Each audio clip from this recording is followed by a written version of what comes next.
Hello Python enthusiasts. Welcome to my channel. Today we're diving into something every Python programmer should know. PEP 8. Have you ever opened a piece of code and thought, who wrote this? The code is all over the place, hard to read, and even harder to understand. That's where PEP 8 comes in. PEP 8 stands for Python Enhancement Proposal 8, and it's the official style guide for Python code. But why should you care about PEP 8? Imagine you're working on a project with multiple developers. Each developer has their own style, and without a standard, the codebase quickly becomes a mess.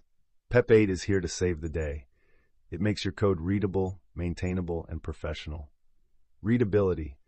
Isn't it frustrating when you can't understand someone else's code? Consistent style makes it readable. Maintenance. Ever had to update someone else's code and felt lost? Uniform code style makes maintenance a breeze. Collaboration. Do you work in a team? PEP 8 helps everyone collaborate smoothly. Professionalism. Want to impress your boss or potential employers?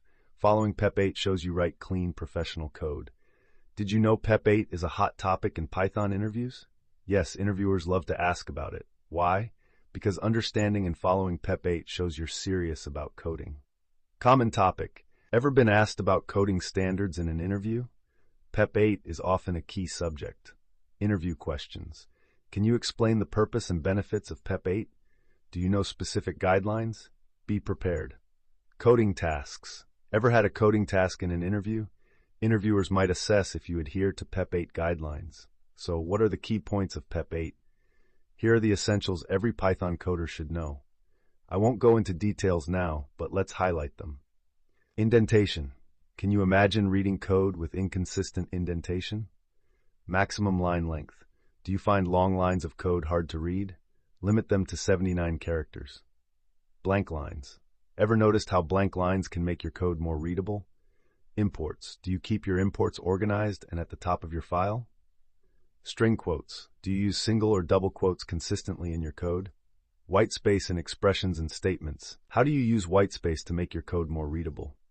Comments. Are your comments helping others understand your code? Naming conventions. Do you follow standard naming conventions for variables, functions, and classes? Programming recommendations. Are you writing idiomatic Python code? PEP 8 isn't just a set of rules, it's a guide to writing better Python code. So next time you sit down to code, remember these points.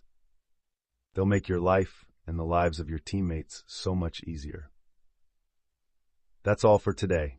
In upcoming videos, we'll dive deeper into each of these rules. If you found this video helpful, don't forget to like, share, and subscribe. Hit the bell icon to stay updated with the latest content. Until next time, keep coding and keep following PEP 8.